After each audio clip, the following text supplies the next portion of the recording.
Samuel addresses this fact in his book. The book of Samuel records and it highlights the life of David's reign. And in the text today, it describes some of the many battles, some of the many conflicts, and it describes many of the wars that David, if you will, had to deal with. You know, because as a king, David is the leader. He has fought many battles. David, as a leader, as a king, as a shepherd, David has had many wars. He's been and he's had to deal with many enemies. And if David was to testify to you and I today, he would tell y'all, he would tell us that some of them I won, but some of them I lost. Some got the best of me, and others I got the best of them. As a king, as a leader, I fought many battles.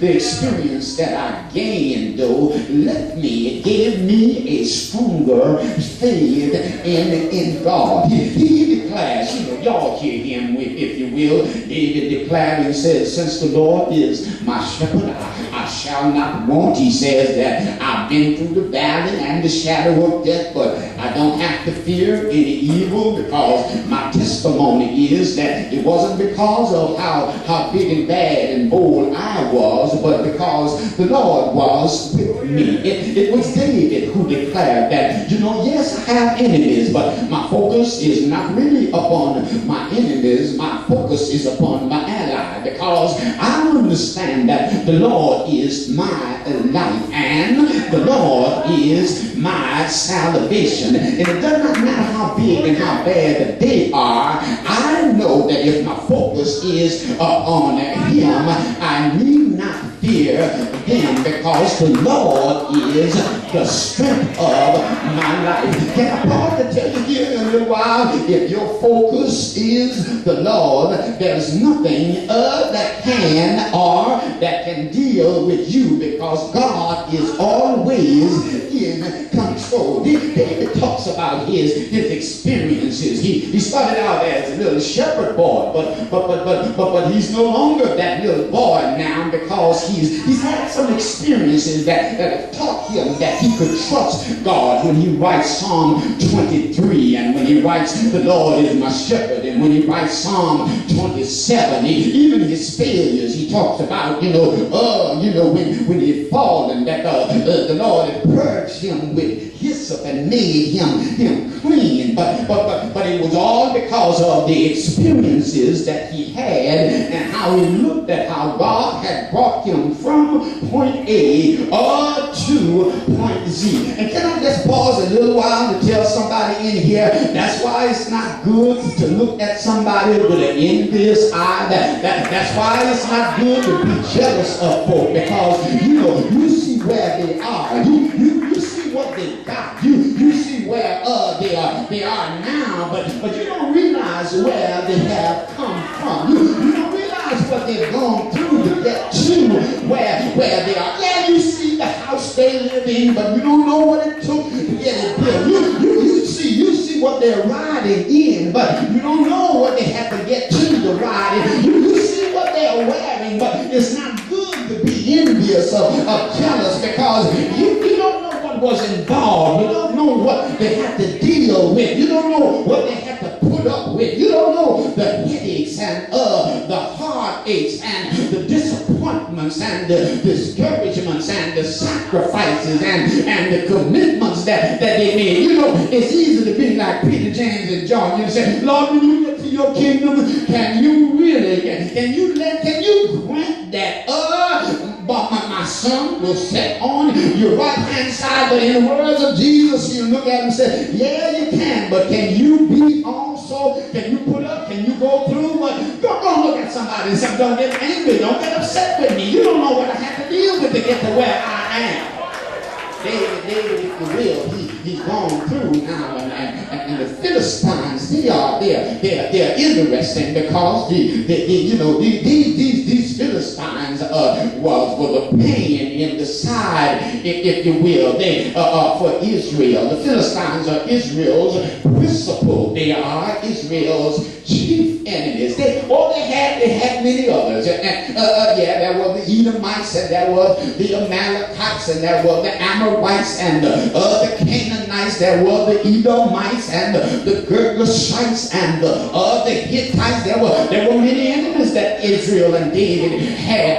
There were the Midianites and the Jebusites and the Perizzites. And can I tell you here tonight, this morning, enemies are many. They're many, and they're varied. They come in all kinds of shapes. They come in all kinds of sizes. They come in all kinds of sexes. They come in all kinds of ways. In fact, they'll come at you from they come from the east. Go and look at somebody. Tell them they come from the east and from the west. They come from the front, from the back, from the top to the bottom. It does not matter.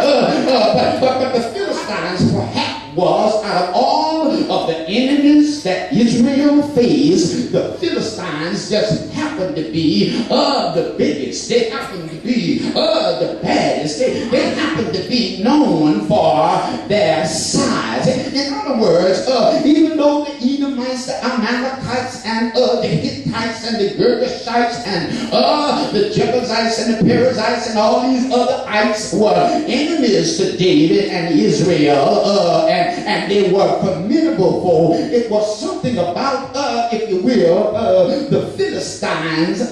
They just presented themselves as being bigger problem, because you understand they were bigger foes. Is there witness in this house? Yeah, they were huge. They were large. They were gigantic. They were, in today's present language, they were humongous. In fact, you remember, if you will, when Goliath, when the first time that David came, when his father Jesse sent him down to see how the battle was going, that there was this Philistine champion that stepped down by the name of Goliath. Y'all remember him? Goliath was their fighting champion, and Goliath was much of a man. He stood over 9 feet tall, theologians said, and not only that, but the Bible also said that when he spoke, it appeared to Israel that the ground started moving. And when Goliath said, "There's no need of all of this commotion, you know, every man here, all of these folk, you know," he said, "all we got to do is just send me a man, and then I am a man from Philistia, and let us fight. Let us fight. And to the victor goes the spoil." There's no need in every family losing their husband.